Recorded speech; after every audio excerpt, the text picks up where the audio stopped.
students, let us discuss question number 17 of SC VERMA on topic SH. Here the question is, find the time period of oscillation of mass m in figures. What is the equivalent spring constant of the pair of spring in each case? इस problem को answer देने के लिए आपको सबसे पहले यह समझना पड़ेगा कि स्प्रिंग की कॉम्बिनेशन किस तरह से होती है और उसके रिजल्ट्स क्या होते हैं। स्प्रिंग्स को हम सीरीज एंड पैरेलल दोनों टाइप की कॉम्बिनेशन में ऐड कर सकते हैं। तो जो सीरीज कॉम्बिनेशन होता है, अगर मैं यहां मेंशन करूं इस बात को, ये जो सीरीज कॉम्बिनेशन होता है, तो सीरीज कॉम्बिनेशन में जैसे आपने रेसिस्टेंस ग्रुपिंग पढ़ी हुई है, बिल्कुल वही हमारे पास यहाँ पे सीरीज कॉम्बिनेशन होता है। दिस वन, ये हमने सीरीज कॉम्बिनेशन ले लिया है। स्प्रिंग के सीरीज ग्रुपिंग में हम इस तरह से स्प्रिंग को अरेंज कर लेते हैं। एक स्प्रिंग आपने लगा दिया K1, और जो दूसरा स्प्रिंग है जिसका स्प्रिंग कांस्टेंट K2 है, उसको हमने इसके इस एंड से अटैच करके इस तरह सस्पेंड कर दिया है, और जो ब्लॉक हमारे पास है उसको हमने यहाँ यूज कर दिया है। जिस स्प्रिंग के सीरीज ग्रुपिंग में जो एक बेसिक पॉइंट होता है, इन दोनों स्प्रिंग्स में एक्सटेंशन डिफरेंट होता है। अगर इसमें एक्सटेंशन Y1 है, इसमें Y2 है, इसमें Y1 है, तो एक्सटेंशन तो डिफरेंट होगा, लेकिन इंपॉर्टेंट पॉइंट होता है कि इसमें फोर्स कांस्टेंट रहता है। जो फोर्स अप्लाई हो रहा है, mg जो आपने अप्लाई किया है यहाँ से, वो दोनों के लिए सेम रहेगा। सीरीज ग्रुपिंग में जो हमारा आंसर बनता है वो बनता है 1/k in series is equal to 1/k1 plus 1/k2। ये सीरीज ग्रुपिंग हमारे पास है। सिमिलरली हम यहाँ पे पैरेलल ग्रुपिंग की बात कर सकते हैं। तो पैरेलल ग्रुपिंग में जब इन स्प्रिंग्स को यूज किया जाता है, तो इसमें सिचुएशन हमारी ये हो जाती है। पैरेलल ग्रुपिंग की अगर हम बात करते हैं, तो एक स्प्रिंग हमारे पास ये है, एक सेकंड स्प्रिंग हमारे पास ये है।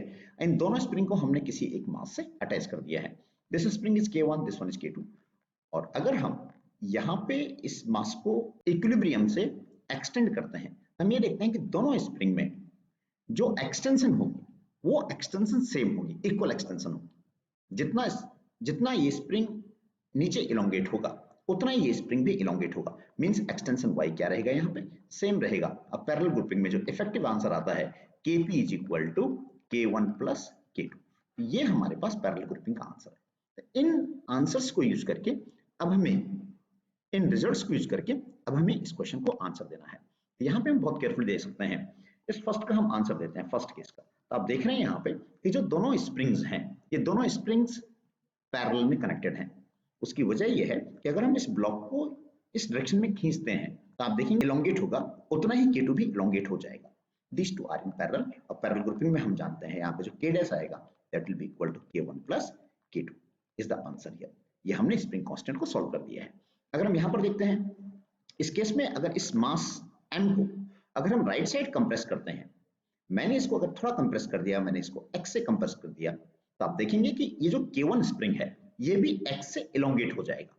इसका मतलब जितना कंप्रेशन इस 2 में हुआ है, उतना ही इलोंगेशन इस 1 में हुआ है। इन दिस वे x क्या रहेगा, दोनों में सेम रहेगा। It means this two are in again parallel.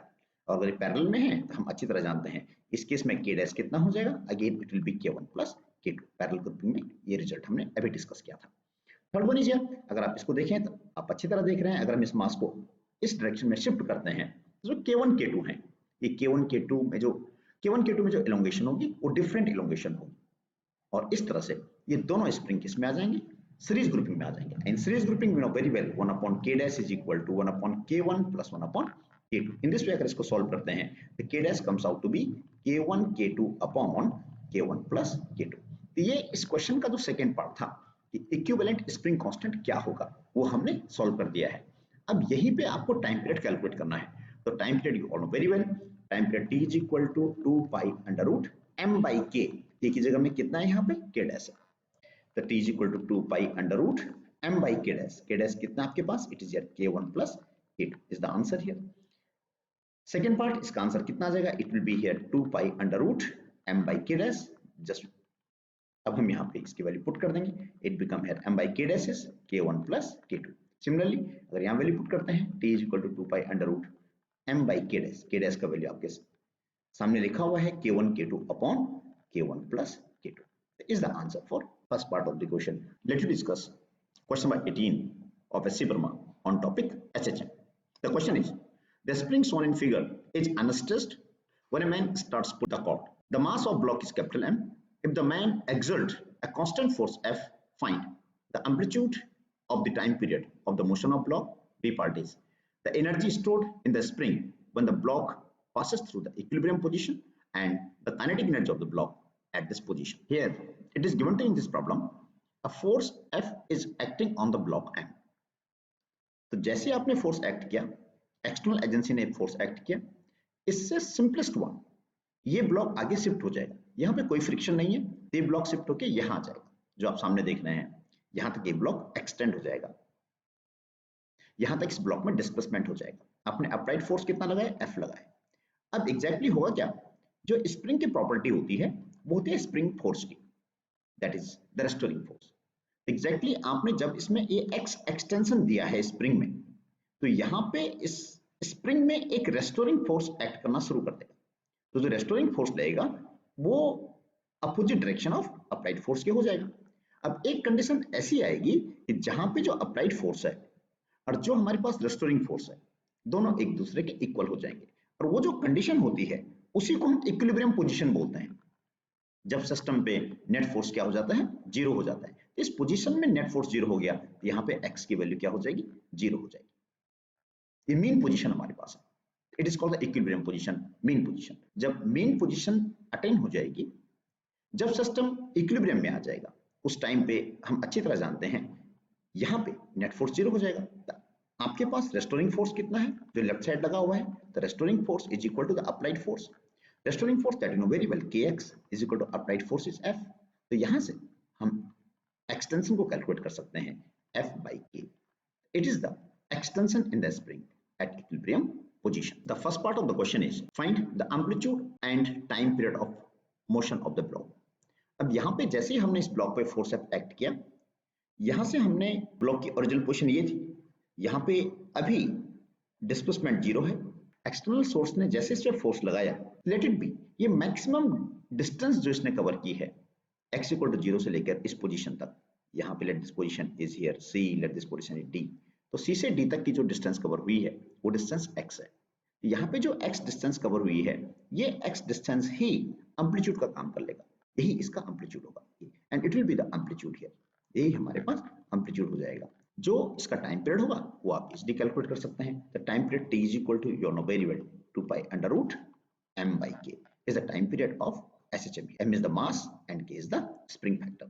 M is given to you, it is here capital M is the time period. B part is the energy stored in the spring when block passes through the equilibrium position.